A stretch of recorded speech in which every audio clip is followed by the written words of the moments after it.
دینی تعلیمات میں نہ صرف یہ کہ انسان کو خدا کی بندگی کی طرف دعوت دی گئی ہے، بلکہ اسے خدا کی زمین کو آباد کرنے کی بھی تلقین کی گئی ہے۔ ارشاد رب العزت ہے کہ وَمَا خَلَقْتُ الْجِنَّ وَالْإِنسَ إِلَّا لِيَعْبُدُونَ، میں نے جن و انس کو صرف اپنی عبادت کے لیے خلق کیا ہے۔ اور ارشاد رب العزت ہے کہ وہ انشاکم من الارض واستعمرکم فیہا، اس نے تمہیں زمین سے پیدا کیا ہے اور تمہیں اسے آباد کرنے کا حکم دیا ہے۔ ان آیتوں کے مربوط مطالعے سے یہ نتیجہ نکلتا ہے کہ خدا نے انسان کو خلق کیا ہے تاکہ وہ زمین کو آباد کرے اور خدا کی بندگی میں مشغول رہے۔ خدا نے ان دونوں کاموں کے کچھ طریقے بتائے ہیں، پس جس طرح خدا نے انسان کو بندگی کے آداب سکھائے ہیں، اسی طرح اسے زمین میں زندگی گزارنے اور زمین کو آباد کرنے کے طریقے اور آداب بھی عقل و نقل کی روشنی میں سمجھا دیے ہیں۔ چونکہ یہ علم خدا نے عطا کیا ہے، اس لیے ایک طرف سے یہ علم بامقصد اور حکمت آمیز ہے، جبکہ دوسری طرف سے اس کا محور ذات پروردگار ہے۔ زمین کو آباد کرنے سے مراد یہ ہے کہ انسان اپنے ساتھ، دیگر انسانوں کے ساتھ، اسلامی نظام کے ساتھ، جانداروں اور حیوانوں کے ساتھ اور اپنے ارد گرد کے ماحول کے ساتھ ایک انسانی اور ہمہ پہلو طرز عمل یا رویہ اپنائے اور زمین کے اندر موجود زندگی بخش وسائل سے بھرپور استفادہ کرے۔ زمین کو آباد کرنے کے بعض مصادیق یہ ہیں: کام اور کوشش، حفظان صحت اور مفاد عامہ کے کاموں پر توجہ، نیز علمی مراکز کا احیاء، عبادات کے مقامات کا احیاء، پیداواری مراکز کا قیام، سرسبز و شاداب زرعی زمینوں کا اہتمام اور نظام آبپاشی پر مناسب توجہ دینا وغیرہ۔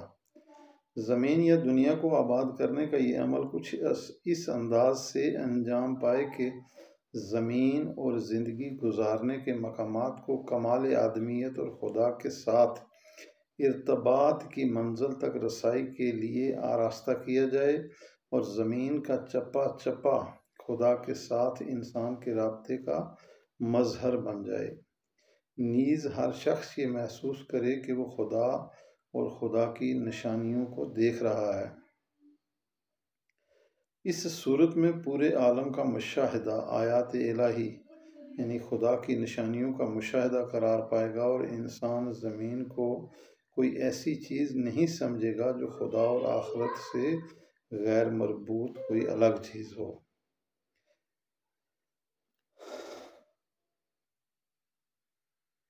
ابھی اس مرحلے میں ایک اہم نکتے کی جانب توجہ دلانا ضروری ہے، کیونکہ اس کا تعلق اس گفتگو میں مذکورہ احادیث کے ساتھ ہے۔ وہ نکتہ یہ ہے کہ دنیاوی اور اخروی جزا و سزا کی کیفیت مختلف ہے۔ بعض احادیث میں اخروی ثواب و عقاب کی ایسی تصویر کشی کی گئی ہے جو بعض لوگوں کے لیے قابل فہم نہیں ہے۔ بطور مثال اخروی عقاب کے بارے میں ایک جگہ فرمایا گیا ہے کہ سود کا ایک درہم خدا کے ساتھ جنگ کے مترادف ہے اور اس کی سزا سنگین ہے۔ اسی طرح ثواب کے بارے میں مذکور ہے کہ اگر نماز جماعت میں شرکت کرنے والوں کی تعداد امام کے بشمول 10 افراد سے زیادہ ہو تو اس کا ثواب اس قدر زیادہ ہے کہ اگر سارے سمندر سیاہی بن جائیں اور ساری جن و انس لکھنا شروع کریں تب بھی ایک رکعت کا ثواب نہیں لکھ پائیں گے۔ اسی طرح بعض احادیث میں مذکور ہے کہ اگر کوئی شخص کسی یتیم کے سر پر دست شفقت پھیرے تو اس ہاتھ کے نتیجے میں گزرنے والے ہر بال کے بدلے میں اللہ تعالیٰ آخرت میں اسے ایک ایسا محل عطا فرمائے گا جو دنیا و آخرت سے وسیع تر ہو۔ یہ اور اس قسم کے دیگر فرمودات بہت سے لوگوں کے لیے قابل فہم نہیں ہیں۔ ان کو سمجھنے کے لیے بعض تمہیدی نکات کو سمجھنے کی ضرورت ہے۔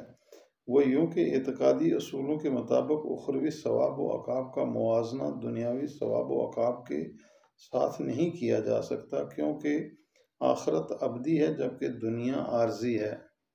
اخروی چیزیں دنیاوی چیزوں سے مختلف ہیں۔ اگر سارے جن و انس جمع ہو کر ایک اخروی میوے کی عظمت اور خصوصیات کو لکھنا چاہیں تو وہ ایسا نہیں کر سکیں گے، کیونکہ یہ دنیاوی چیزوں کی طرح نہیں جن کا اندازہ اور حساب لگایا جا سکتا ہے۔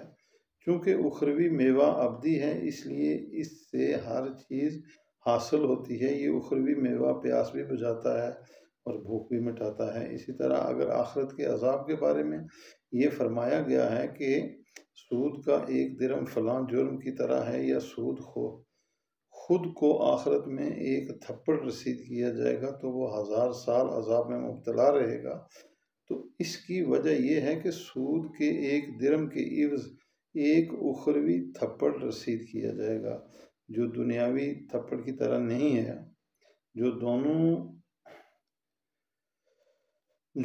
2 دنوں یا 2 گھنٹوں کے اندر مندمل ہو جائے، کیونکہ یہ ابدی اور ہر چیز کا سرچشمہ ہے۔ حضرت امام رضا علیہ السلام سے سوال ہوا، شجرہ ممنوعہ کے بارے میں کون سی روایت درست ہے؟ یعنی حضرت آدم نے خرما تناول کیا تھا یا انگور یا گندم؟ امام علیہ السلام نے جواب دیا، سب درست ہیں۔